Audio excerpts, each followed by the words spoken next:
Selamat siang saudara semua. Kembali bersama saya Ramirez. Masih udah pada kangen tuh sama Ramirez? Enggak. Yang bohong.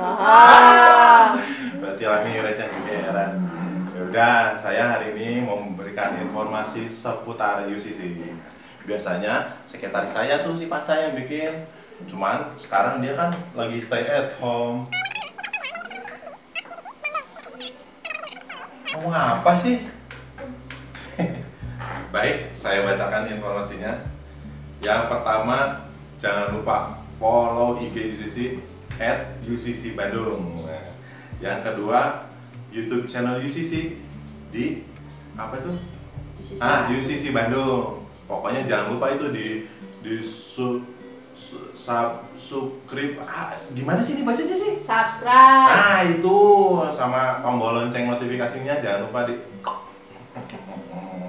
Yang kedua, call center UCC untuk seputar pertanyaan-pertanyaan. Nah, ada nomornya 0877 7000 1353. Nah, itu gampang ngapalinnya ya, catat-catat.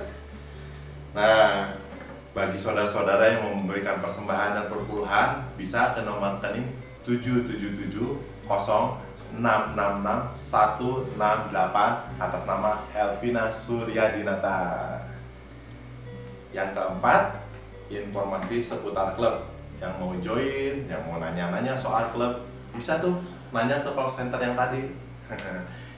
Mari jemaat semua, kita siapkan hati memuji dan menyembah Tuhan. Selamat pagi Bapak Ibu Saudara. Kita sama-sama memuji Tuhan dulu yuk. Kasih Allah tak berkesudahan. Kasih Allah tak berkesudahan, selalu baru setiap pagi. Rahmatnya pun tak pernah berakhir seumur hidupku.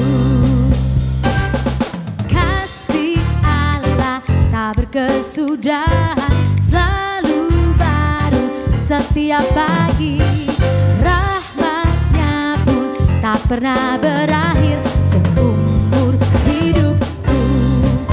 Dengan sukacita ku kan menari, dengan sorak-sorai memuji, ku naikkan pujian haleluya, nyanyi bagi Dia Sang Raja, nyanyi bagi Dia Sang Raja selamanya.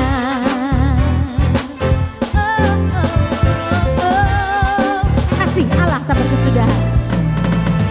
Kasih Allah tak berkesudahan, selalu baru setiap pagi.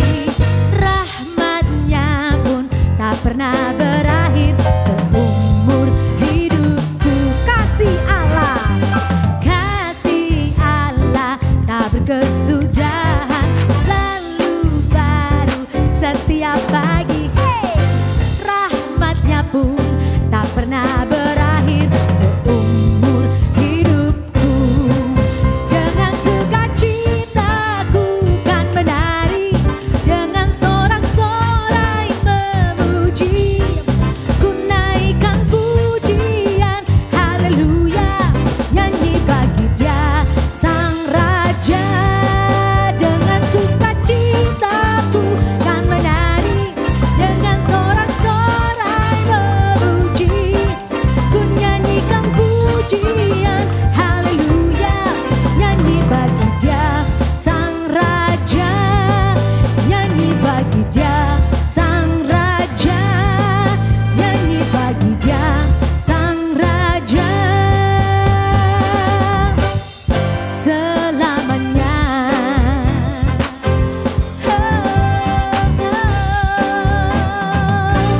Selamanya.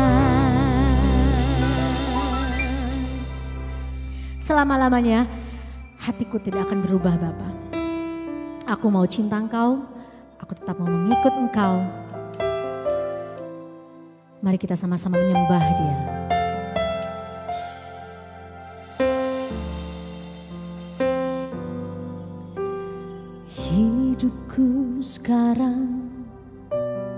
ku persembahkan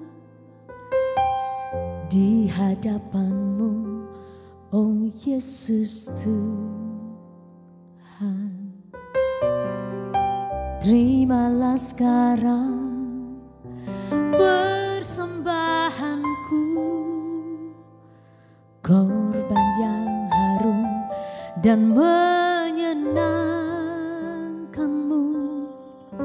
Segenap hatiku, segenap jiwaku, kan ku sembah Kau Yesus Tuhan. Kan ku sembah Kau Yesus Tuhan. Tak berubah selamanya cinta kasihku padamu. Ku mau hidup selamanya untuk senangkan hatimu. Tak berubah selamanya cinta kasihku padamu. Ku mau hidup selamanya untuk senangkan hatimu,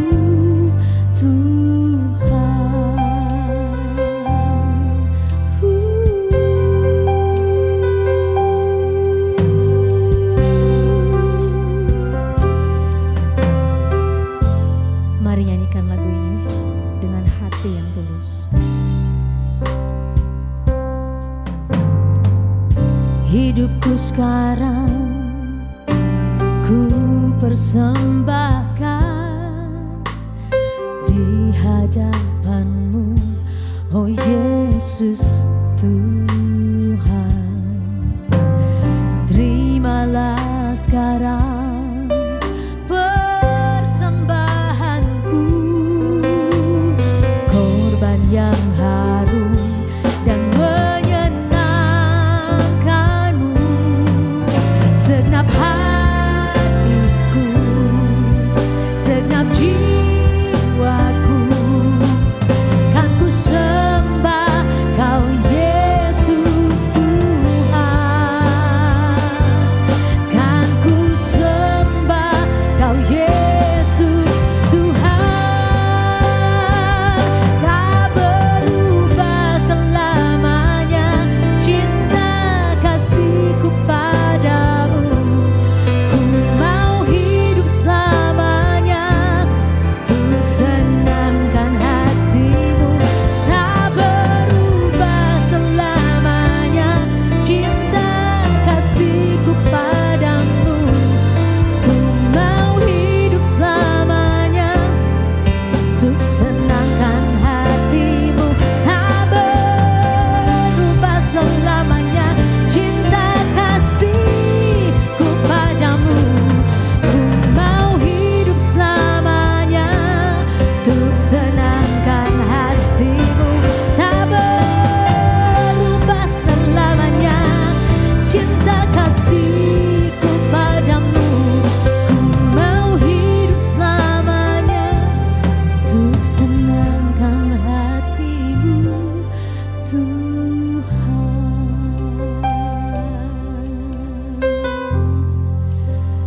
Oh,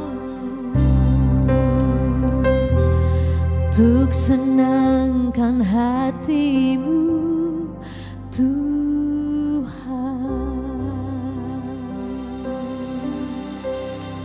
Tuhan Yesus memberkati.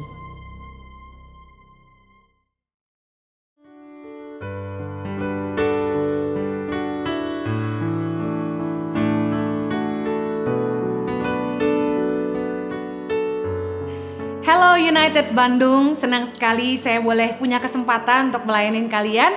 Meskipun karena keadaan COVID-19 kita tidak bisa bertatap muka. Terima kasih buat kesempatannya untuk Pastor Oci, saya boleh melayani melalui ibadah online. Mari kita berdoa sebelum saya menyampaikan firman Tuhan. Bapa, kami mengucap syukur buat kasih karunia-Mu.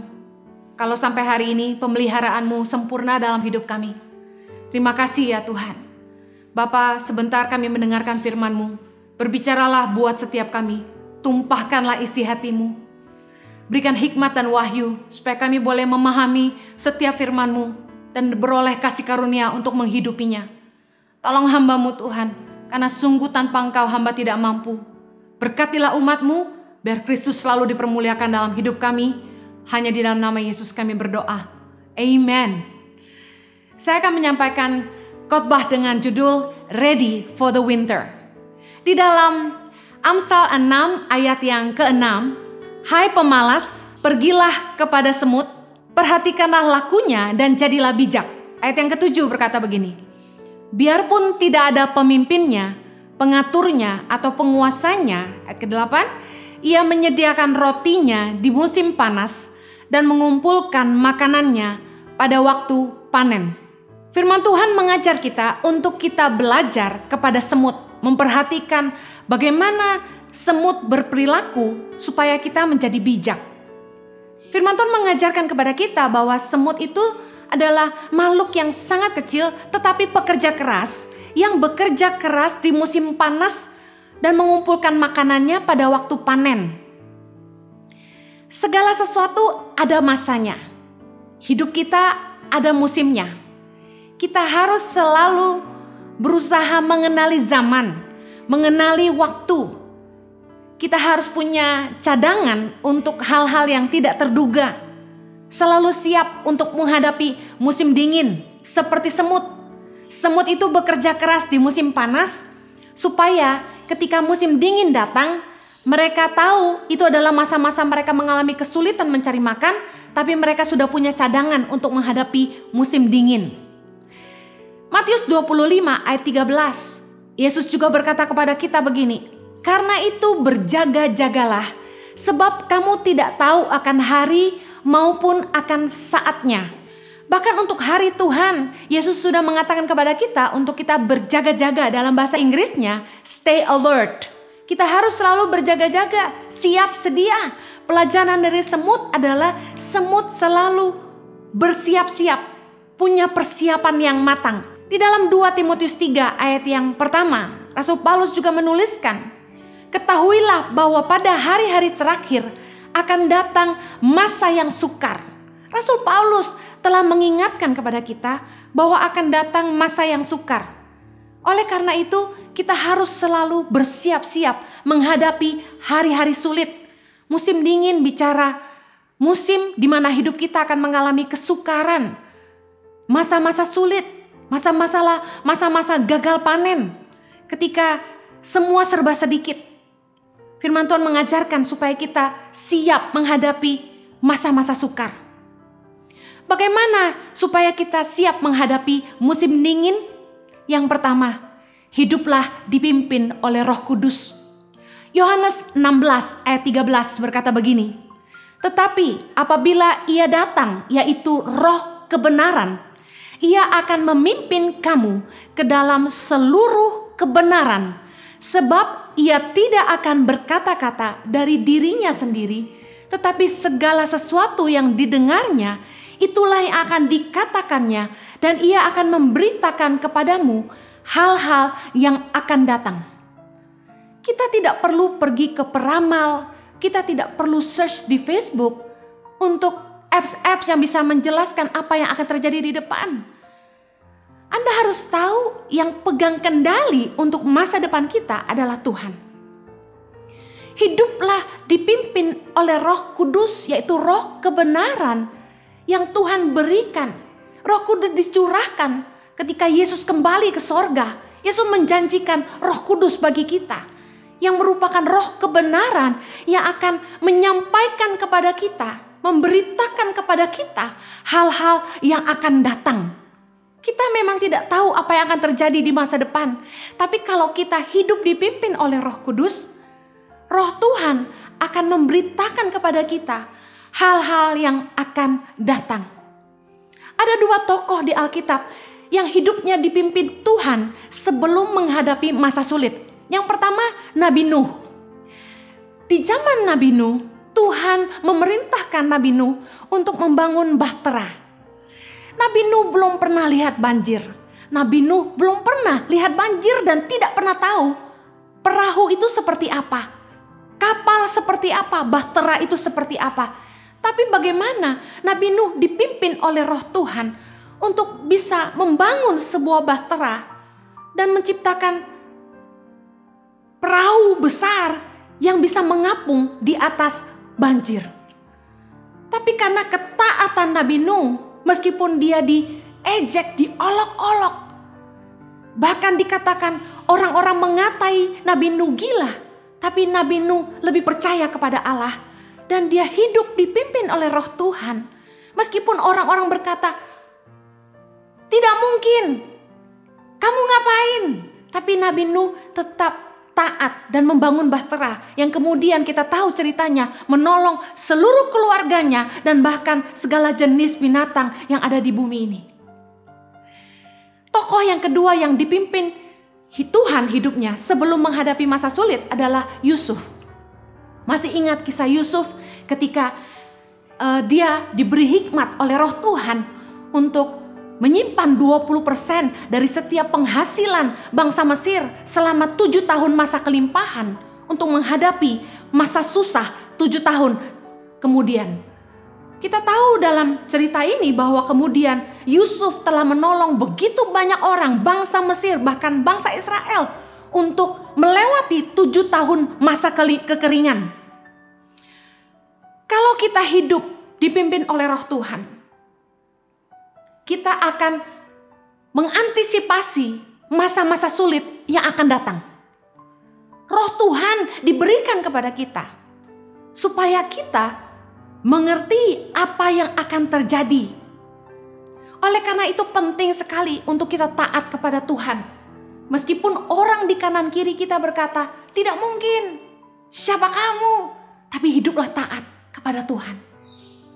Saya bersyukur karena Tuhan menaruh di hati saya sejak Desember 2018 untuk mulai fokus sama keluarga. Di Desember 2019 kembali pewahyuan itu turun bahwa saya harus jadi terang bagi keluarga saya. Saya bersyukur ketika akhir tahun 2019 Tuhan memberi saya hikmat untuk memulai pelayanan YouTube. Dan dalam waktu singkat, sejak Mei 2019 sampai ke hari ini, pelayanan YouTube kami mulai terbangun. Saya nggak ngerti apa-apa soal YouTube. Saya bersyukur Tuhan bicara dan Tuhan kirim orang-orang untuk memperlengkapi pelayanan kami. Saya tidak pernah tahu bahwa COVID-19 akan melanda dunia, kemudian gereja-gereja nggak bisa beribadah, dan kemudian undangan khotbah akan berhenti, yang dimana saya sudah pernah berkata berkali-kali dalam khotbah saya bahwa saya dan suami menafkahi keluarga kami dari mimbar gereja. Ketika undangan khotbah berhenti, kami bingung, tapi bersyukur Roh Tuhan telah memimpin kami untuk membangun pelayanan online. Bahkan sebelum COVID-19 saya ingat saya sampaikan kepada teman-teman saya bahwa saya akan mengurangi jadwal khotbah karena saya akan fokus bangun pelayanan YouTube, online ministry. Dan saya pernah katakan kepada suami saya, izinkan saya mulai 2021 saya udah gak khotbah keliling lagi. Saya mau fokus sama keluarga. Saya gak tinggalkan pelayanan, saya akan tetap khotbah tapi online. Yang mana saya percaya bahwa bisa akan menjangkau lebih banyak orang di seluruh dunia ini. Dan bahkan orang gak perlu susah-susah untuk ketemu saya. Mereka bisa dengar firman lewat pelayanan YouTube kami. Saya bersyukur Tuhan menyelamatkan kami di masa sulit ini melalui channel YouTube, channel Instagram yang tiba-tiba saja Tuhan promosikan.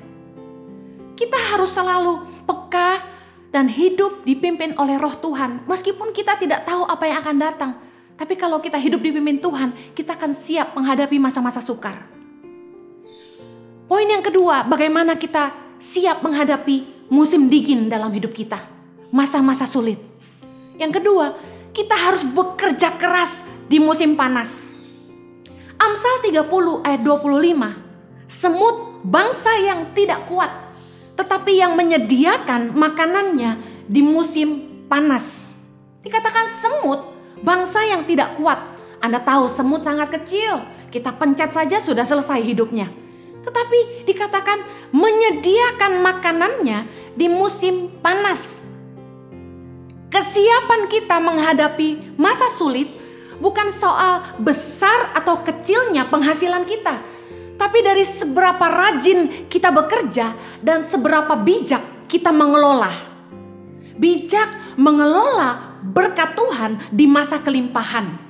Musim panas, masa panen, bicara soal ketika Tuhan memberikan kesempatan untuk kita menuai. Kita harus menuai dan bekerja sungguh-sungguh. Kita nggak akan menuai kalau kita nggak kerja sungguh-sungguh. Mau penghasilan kita sebesar apapun, kalau kita nggak pandai mengelola, pasti akan habis juga. Bijaksanalah mengelola berkat Tuhan di masa kelimpahan.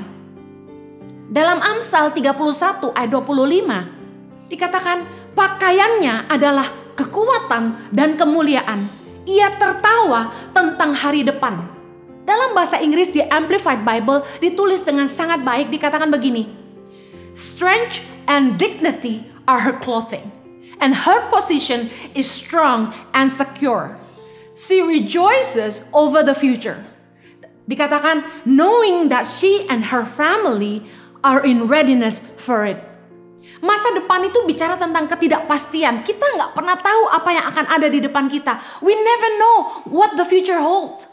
Tetapi dikatakan wanita yang cakap ini, pakaiannya adalah kekuatan kemuliaan. Dia tertawa tentang hari depan. She's so confident about her future. She is so confident about her future. Dikatakan firman Tuhan dalam Amsal 31 ayat 25 di Amplified Bible, knowing that she and her family are in readiness for it. Dikatakan dia, wanita ini dan keluarganya siap untuk menghadapi masa depan. Amsal 31 ayat 15 dikatakan begini, ia bangun kalau masih malam, lalu menyediakan makanan untuk seisi rumahnya dan membagi-bagikan tugas kepada pelayan-pelayannya perempuan.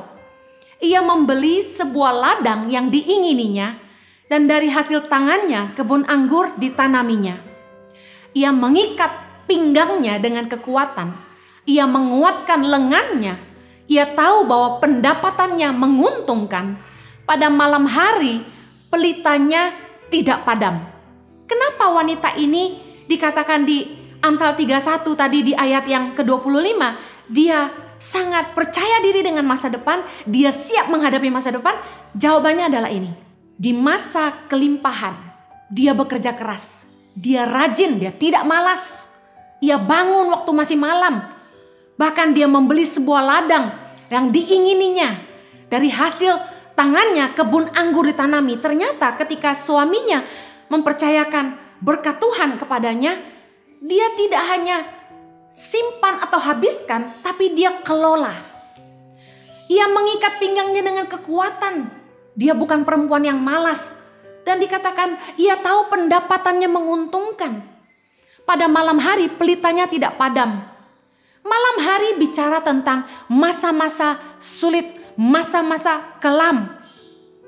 Pada malam hari kita nggak bisa lihat apa-apa. Banyak istri-istri yang malah menjadi penolong di saat usaha-usaha suaminya terpuruk. Saya dengar banyak istri yang justru begitu bijaksana mengelola keuangannya sehingga ketika suaminya kesulitan justru tabungannya yang menyelamatkan mereka. Saya percaya bahwa wanita-wanita yang cakap harus siap menghadapi apapun yang ada di depan. Mengelola berkat Tuhan di masa kelimpahan. Sehingga ketika musim dingin datang, masa-masa sulit, malam hari datang, dia tidak takut. Dia tertawa tentang hari depan, siap menghadapinya. Oleh karena itu, pesan saya untuk para wanita, Anda harus belajar mendampingi suami dalam usahanya. Minimal mengerti sedikit, jangan sampai nggak tahu apa-apa. Karena kita tidak tahu apa yang akan terjadi di depan. Kalau ada apa-apa dengan suami kita, istri harus bisa meneruskan. Saya cerita sebuah kejadian. Ada Ada seorang wanita yang suaminya punya usaha IT. Istrinya nggak tahu apa-apa tentang usaha suaminya. Dia hanya ibu rumah tangga yang mengurus anak-anak dan bekerja di rumah. Tidak tahu apa-apa sama sekali tentang usaha suaminya. Nggak tahu proyek-proyek suaminya ada di mana saja. Dia tidak tahu sama sekali. Apa yang terjadi? Suatu hari sore, suaminya terkena serangan jantung. Apa yang terjadi kemudian? Setelah suaminya dipanggil Tuhan dengan begitu mendadak, istri ini sama sekali gak tahu apa-apa soal usaha suaminya. Dia gak tahu aset suaminya ada di mana aja, proyek-proyek suaminya ada di mana saja yang mungkin bisa ditagih uangnya. Dan akhirnya istri ini dan kedua anaknya sangat kesusahan. Mereka terpaksa menjual aset-aset yang istrinya tahu untuk bisa mensupport hidup mereka selanjutnya. Kita nggak pernah tahu apa yang terjadi di depan kita. Saya tahu beberapa suami tidak suka istrinya ikut campur dengan bisnis mereka. Tapi paling tidak, istri-istri harus bisa mengerti sedikit dan bisa mendampingin suami. Meskipun tidak banyak bicara, tapi ikut aja suami meeting kemana. Harus mau tahu suami kerja apa, dengarin suami cerita. Makanya kalau suami pulang kerja, jadilah teman pendengar yang baik. Yang ketiga, bagaimana kita siap menghadapi musim dingin? Kita belajar bahwa kita harus selalu punya cadangan. Kalau kita nggak tahu apa yang akan terjadi di depan kita, kita harus siap menghadapi musim dingin di mana semuanya serba sulit. Kita harus siap menghadapi malam hari, bicara masa-masa kelam. Kita harus selalu punya cadangan. Sebuah pelajaran dari Matius 25 ayat yang pertama. Pada waktu itu hal kerajaan sorga seumpama 10 gadis yang mengambil pelitanya dan pergi menyongsong mempelai laki-laki. 5 di antaranya bodoh dan 5 bijaksana. Gadis-gadis yang bodoh itu membawa pelitanya tetapi tidak membawa minyak. Sedangkan gadis-gadis yang bijaksana itu membawa pelitanya dan juga minyak dalam buli-buli mereka. Perhatikan keempat ayat ini, ada 2 kelompok gadis, yang satu disebut sebagai gadis-gadis bijaksana dan yang satu disebut sebagai gadis-gadis bodoh. Apa perbedaan di antara keduanya? Keduanya sama-sama bawa pelita. Bedanya adalah yang satu membawa cadangan minyak dan yang satu tidak. Kalau kita tidak mau jadi orang bodoh, kita harus selalu punya cadangan dalam hidup ini. Kita harus selalu siap untuk hal-hal yang tidak terduga. We have to be ready for the unexpected. Kita nggak tahu apa yang ada di depan, makanya kita selalu punya cadangan. Ketika kita diberkati Tuhan, di masa kelimpahan, bijaksanalah mengelola supaya kita punya cadangan, punya tabungan. Wanita yang bijak pandai mengelola apa yang dipercayakan oleh suaminya. Selama masih ada yang mencarikan, yang menerima jangan menghabiskan. Amsal 14 ayat yang pertama berkata begini. Perempuan yang bijak mendirikan rumahnya, tetapi yang bodoh meruntuhkannya dengan tangannya sendiri. Pesan saya bagi para wanita khususnya, mumpung suami Anda masih sehat dan bisa menghasilkan, istri yang bijak jangan hanyut dengan kemewahan. Siapa yang tahu umur manusia? Pandai-pandailah mengatur, mengelola, dan belajarlah kata cukup. Pastikan Anda selalu punya cadangan untuk hal-hal yang tidak terduga ke depan. Pandai-pandailah menginvestasikan uang yang dipercayakan oleh suami. Juga bagi para pria-pria. Mumpung Anda masih sehat, mumpung Anda masih kuat, bekerjalah dengan sungguh-sungguh. Rajinlah bekerja. Jangan hanya menghambur-hamburkan uang. Sebagai seorang suami, kepala rumah tangga, Anda punya tanggung jawab sebagai imam. Jadi telontoh, tidak hanya dalam kerohanian, tapi juga dalam kehidupan. Jadi Bapa. Bapa itu berasal dari kata Aba yang artinya sumber. Pastikan selama Anda masih sehat dan punya kesempatan, Anda bekerja keras untuk menafkahi keluargamu. Bukannya santai-santai ongkang-ongkang kaki dan menggantungkan hidup dari keluarga besar atau dari istrimu. Saya percaya kita harus bijak dengan usia kita. Umur itu kalau makin bertambah, ada yang makin berkurang. yaitu kekuatan kita. Makin tua, kekuatan kita merosot. Kesehatan kita juga merosot. Kita harus pastikan kita menggunakan kesempatan yang Tuhan berikan. Mumpung kita masih kuat, mumpung kita masih sehat. Berusahalah sungguh-sungguh supaya di masa tua kita gak jadi beban bagi siapapun. Siap menghadapi masa depan. Di akhir khotbah ini saya ingin bilang begini. Jangan menjadi lemah dalam keadaan ini. Meskipun semuanya serba sulit. Meskipun masa-masa kelam sedang kita hadapi. Saya percaya manusia adalah makhluk yang paling cepat beradaptasi. Jangan menyerah. Berusaha lakukan yang kita bisa dan terus andalkan Tuhan. Yang pasti akan memelihara hidup kita. Saya bersyukur saya melihat bagaimana banyak ibu-ibu rumah tangga yang bangkit hari-hari ini. Bahkan wanita-wanita karir yang biasanya bekerja di kantor hari ini karena harus work from home, bahkan ada yang kehilangan penghasilannya. Mereka beralih profesi berjualan makanan online. Saya angkat jempol buat ibu-ibu yang tidak menyerah tapi berusaha. Saya percaya wanita harus bangkit di masa sulit. Saya juga angkat jempol buat bapak-bapak yang tidak gengsi tapi mencari jalan untuk terus menafkahi keluarga. Mari kita jangan menyerah tapi terus berusaha melakukan yang terbaik. Bagaimana menghadapi masa sulit ini? Saya tutup dengan 3P. Yang pertama, penyesuaian. Kita harus mulai menyesuaikan gaya hidup, level hidup kita, standar hidup kita. Kita harus mulai menyesuaikan dengan keadaan keuangan kita. Mungkin dulu kita hidup bermewah-mewah, mari hari ini belajar kata cukup. Kita harus mulai menyesuaikan cara kerja. Kalau dulu kita bisa pergi kemana-mana, traveling kemana-mana, dan hari ini kalau kita harus work from home, Anda harus ubah attitude Anda dalam bekerja. Harus bisa efektif bekerja dari rumah.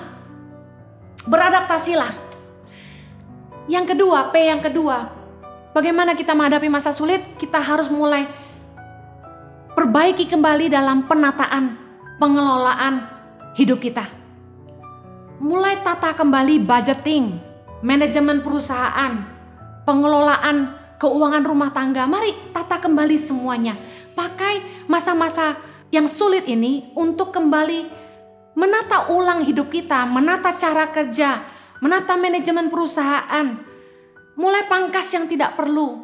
P yang terakhir adalah perencanaan ke depan. Ke depan mungkin keadaan tidak akan sama seperti sebelum COVID-19. Harus ada cara-cara dan standar yang baru. Mulai rencanakan dari sekarang. Saya mulai bilang sama Jojo, apa yang kita lakukan nanti kalau COVID-19 sudah selesai. Kita mulai rencanakan dari hari ini. Apa yang kami mau akan kerjakan ke depan. Karena saya percaya semuanya gak akan pernah sama lagi. Tapi jangan takut. Serahkan hidup kita kepada Tuhan. Do your best and let God do the rest. 1 Petrus 5 ayat yang ke-7 berkata, serahkanlah segala kekhawatiranmu kepadanya, sebab Ia yang memelihara kamu. Saya berdoa supaya Anda tidak patah semangat, tapi Tuhan terus menolong hidupmu, mencukupi segala kebutuhanmu, dan menyertai engkau dan seisi rumahmu dengan kasih karunia-Nya yang melimpah di dalam nama Yesus. Amin. Tuhan Yesus memberkati. Thank you for having me. God bless you. Stay safe. Stay blessed. Take care United Bandung. Thank you udah menyimak pujian penyembahan dan firman Tuhan minggu ini. Tetap ikuti himbauan pemerintah, jaga jarak, rajin cuci tangan demi kebaikan kita semua. Nah, yang terakhir nih ada kabar menarik buat ibu-ibu, bapak-bapak, AA, tete, emak, pokoknya semuanya yang gak sempat masak, nggak bisa masak, bahkan nggak punya alat masak, jangan khawatir. Kita ada namanya Goodsling. Apa itu Goodsling? Goodsling adalah portal makanan dan minuman dari berbagai penjual. Cukup dengan 1 kali ongkir, saudara bisa mendapat semua pesanan dari berbagai penjualan tersebut. Jadi tunggu apa lagi? Yuk kepoin IG-nya, ambil HP-nya, cari. Oke, itu aja dari Ramirez. Terima kasih, sampai jumpa. Tuhan Yesus memberkati.